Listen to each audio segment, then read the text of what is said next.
Right, last week we have had chapter 17 and 18 of Umasamhita of the volume 3 of Shivpuran. In this, Sanat Kumara explained that the earth consists of 7 continents and 7 oceans of salt sea, sugarcane, juice sea, wine sea, ghee sea, curd sea, milk sea, and pure water sea. In the middle of all this is the continent Jambud, Jambudvipa. Please excuse me. It has several mountains, but Mountain Meru is in the center. Several rivers and streams flow down from these mountains. A special kind of tree on the mountain is called Jambu tree. Its fruits are the size of an elephant.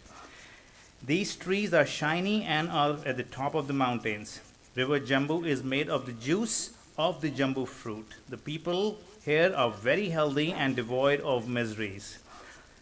There are cities of gods, yakshas, gandharvas, daitas, etc. In chapter 18, Sanat Kumara gave the detailed description of the 7 continents, and he also explained more about Bharatvarsha. He described Bharat as the land of sacred rites and land of attaining heaven and salvation. After thousands of births, only blessed souls get birth in Bharat, and this is the pathway of heaven and salvation. Sanat Kumara explained many other significant detail about the 7 continents. Today we'll read chapter 19, worlds and planets, and chapter 20, the statement of special mantra. Rima auntie is the English reader. There's no Hindi reading today. Bahut bahut shukrana.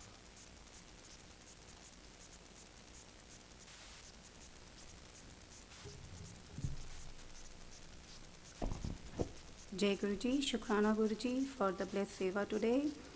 We are reading chapter 19 and 20 from Umasamhita, Worlds and Planets. Sanat Kumara said, the extent to which the rays of the sun and the moon shine and illuminate is the size of the earth. It is called Buloka. The sun's sphere is situated 100,000 yojanas from the earth. The moon is situated thousands of yojanas from this earth and 100,000 yojanas from the sun. The sphere of the planets are entirely situated above the moon, along with the stars, about 10,000 yojanas one above the other. Buddha, Mercury, above that is Kavya, Venus, above that is the sphere of Bhama, Mars.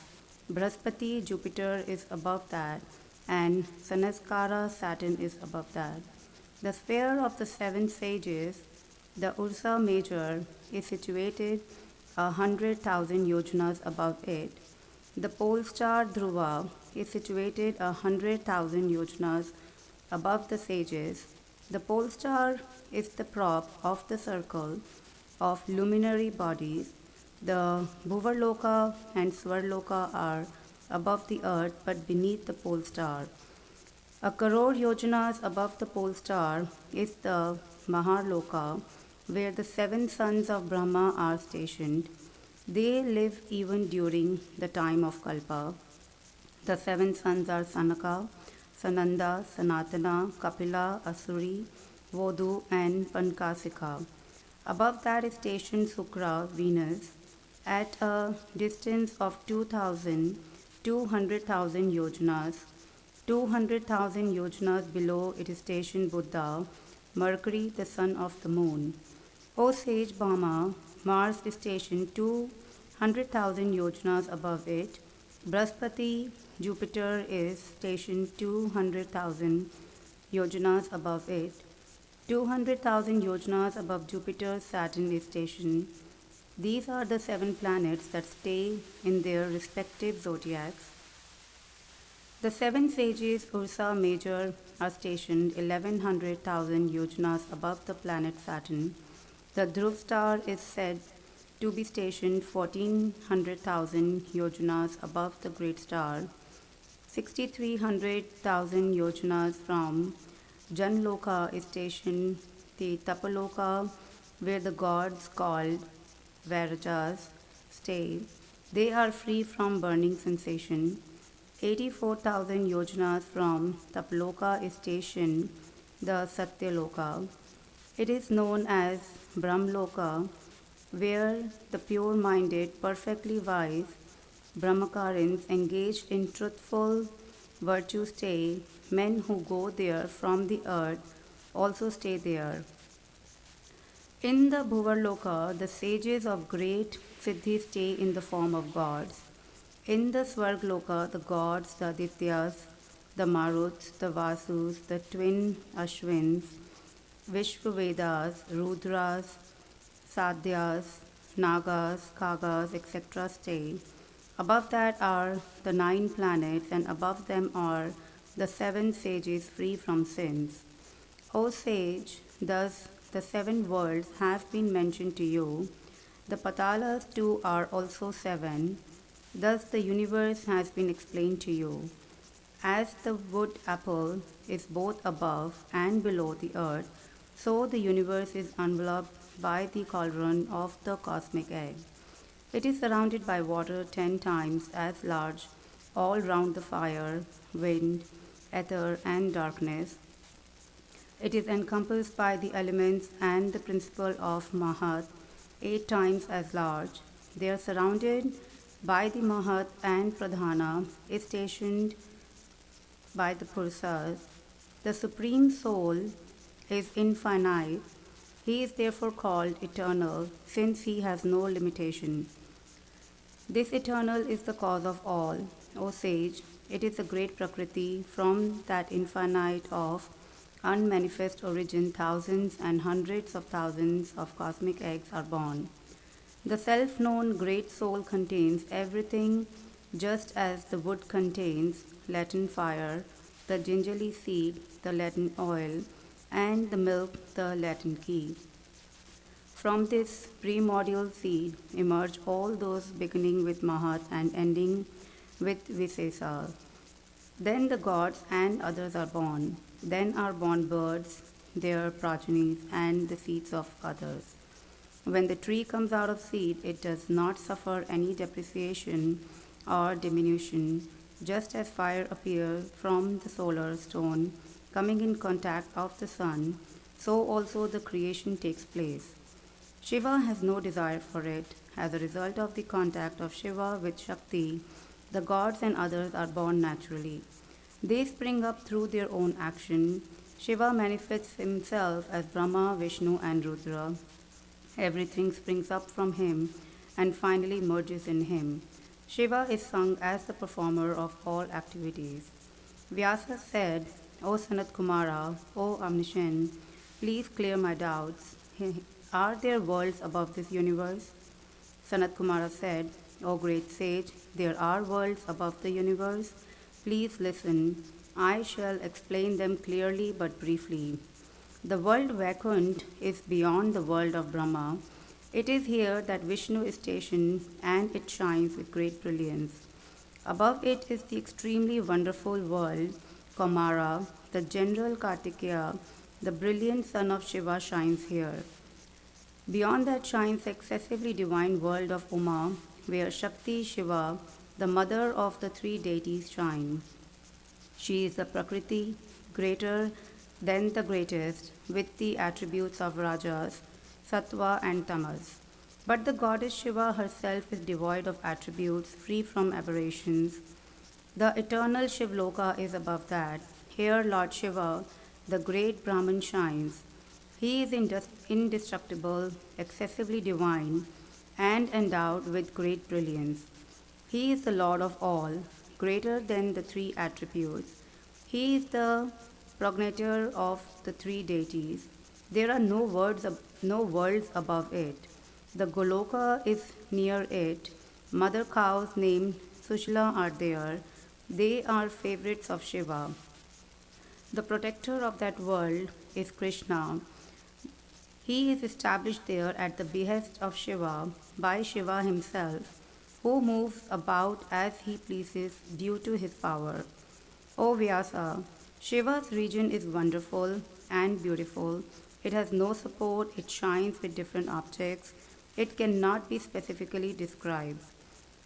The presiding deity of that region is Shiva. He is the crest jewel of all the gods. He is worthy of being served by Vishnu, Brahma, and Shiva.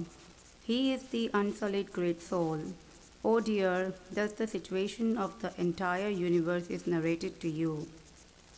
What more do you wish to hear about the position of the world? Chapter 19, the statement of special mantra. Vyasa said, O omniscient Sanat Kumara, O the most excellent of the good, explain the acquisition of that by attaining which men endowed with devotion to Shiva do not return again. Sanat Kumara said, O Vyasa, son of Parasara, listen with pleasure to the auspicious salvation and the holy rite of pious devotees and the sacred rite of ascetics. Those who perform holy rites, who are endowed with very pious penance, and who always worship Shiva, should be honored in every way always. Those who have not performed austerities do not go to Shiva's region, which is free from ailments. O great sage, penance alone leads to Shiva's blessings. The gods and ganas rejoice in heaven due to penance. So also the sages and the ascetics know my statement to be true. Everything can be achieved through penance, whether it is difficult to be sustained, or propitiated, or is burdensome, or difficult to be transgressed. Penance cannot be transgressed. Brahma stays steady in his penance, so also Vishnu and Shiva. All the gods and the goddesses have attained rare benefits through penance. There is no doubt that in this world, the particular goal is realized through penance by those who aspire for it. O Vyasa, penance is the means for achieving everything. It is of three kinds, that is, Sattvic, Rajasa, and Tamasa. The Sattvic penance is performed by the gods and the ascetics of sublimated prowess.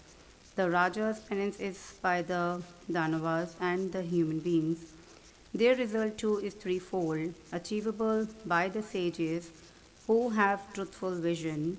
The Sattvic penance consists of japa, meditation, and auspicious worship of the deities with devotion. It is the means of achieving all benefits and all desires here and hereafter. The Rajasa penance is performed with a specific desire as the fruit. Here the body is subjected to tortures and unbearable withering and macerating processes. That is Tamasa penance, which has a passionate end in view. The Sattvic penance is the most excellent. It makes righteous intellect firm and steady. It has following characteristics: performance of ceremonial ablution, worship, japa, sacrifice, scrupulous purity and cleanliness, non-violence, sacred rites, observance of fast, silence, control of the sense organs, pure intelligence, learning, truthfulness, refraining from anger, charitable gifts, forgiveness, suppression of the sense organs, mercifulness, digging of wells, tanks and lakes, building of mansions for public cause, observing prachara, kandarayana, and other rites, yajnas, pilgrimages, hermitages, holy places, and other acts pleasing to sensible persons. O Vyasa, good virtue is the cause of Shiva's devotion. Celebration of the day of sun's transit, the conjunction of equinoxes, the Nadamukta, Dhyana, or meditation shall be in all the three occasions. It is the retention of the mind in the brilliance. Pranayama is threefold via Rikaka, Puraka, and Kumbhaka. This along with the knowledge of the course of the veins, withdrawal of or obstruction of senses are the means of perfect knowledge and the achievement of the eight siddhis, anima, etc. In the state of trance, there are various stages, such as the stage of the log of wood, the stage of the dead, and the stage of harita. All these are destructive of all sins. These five are the prosperities of royal glory women: bed, drink, good garments, unguents, and incense, and the chewing of betel leaves. The forms of various pleasures are blocks of gold, copper, houses, gems, cows, scholarship in the Vedas and Shastras, ornaments, ability to sing and dance, conches, veenas, mridangas, lordly elephants, umbrellas, and chowries. Man yearning for these takes delight in these. O sage, but he does not know that these are only reflections in a mirror, not real substances. Just as the gingerly seeds are crushed to yield oil, he gets himself crushed to yield things of pleasure. He madly rushes after them, deluded by false knowledge. Someone seems to tell him, go on quickly. In spite of realizing this, he moves up and down in the world like the water raising wheel. He takes various births in the mobile and immobile forms of life. He is distressed throughout. After the transmigration through various forms of life, ultimately he attains the rare human birth. Human birth is attained even out of turn if the merit is weighty enough. As a result of the weightiness or otherwise of the actions, the goals achieved are diverse nature. If anyone does not strive for salvation, even after obtaining human birth, which is capable of achieving heaven and salvation, surely he bemoans his lot for a long time when dead. Even to the god and the asuras, the birth as human being is very rare to be achieved. After attaining the same, he should do such things as would prevent his fall in the hell. If there is no endeavor for the acquisition of heaven and salvation, even after attaining the rare human form, that birth is to be dubbed as useless. Human birth is glorified as the root cause for the four aims of life. O Vyasa, after getting it, one shall arduously and virtuously maintain it. Human birth has virtue as its root. It shall achieve all objects. Even if there is no endeavor to achieve any special aim, after getting human birth, at least one should preserve the root. Who can be a more senseless man than one who does not strive for the welfare of the soul after attaining the rare birth as a Brahmin in the course of human birth? Of all the continents, the continent is called the land of sacred rites. It is from here that heaven and salvation are attained. Indeed, the soul is deceived by that man who does not strive for welfare despite attaining human form in this land of Bharata Varsa. O Brahmin, this is the land of sacred rites, and that is the land of enjoyment. The fruit of the sacred rite performed is enjoyed in heaven. One should continue to perform virtuous rites as long as the health and normalcy of the body is maintained. A sick man is not eager to perform anything even when urged by others. If anyone does not try to achieve the permanent through the non permanent body, the permanent is lost for him and the non permanent has already perished. Under the pretext of passing days and nights, pieces of life fall off. Why is it not realized? When it is not known who will die and when. When the death is so sudden and unexpected, who can have self confidence? It is certain that one will ultimately go away leaving off everything. Why then does he not give off in charity all the wealth so that it can be the packet of food on his way to Yama's abode? A man who has taken the packet of fooding with him by virtue of giving charitable gifts goes to Yama's abode without difficulty. Otherwise, the creature suffers on the way without the packet of food. O Kalya, they gain at every step whose merits are full and perfect and who go to heaven. Realizing this, man should perform meritorious rites and avoid sinful activities. Thanks to the merit, one attains godhood. A person devoid of merit goes to hell. They who take refuge in Shiva, Lord of the gods, even slightly do not see the terrible Yama nor the terrible hell. But at the behest of Shiva, due to sins and great delusions, Those men stay there for some time and then go to the region of Shiva. But those who have taken refuge in Lord Shiva, holy, are not smeared with sin like the leaf of the lotus with water. O excellent sage, they who repeat the names of Shiva need to be afraid of hell or Yama. Need not to be afraid of hell or Yama. The two syllables Shiva constitute the packet of fooding for the journey to the other world. It is the means of salvation, free from worries, and is the abode of all merits. It is only the name of Shiva that subdues and quells the great ailment of worldly existence. Nothing else does the same as I see.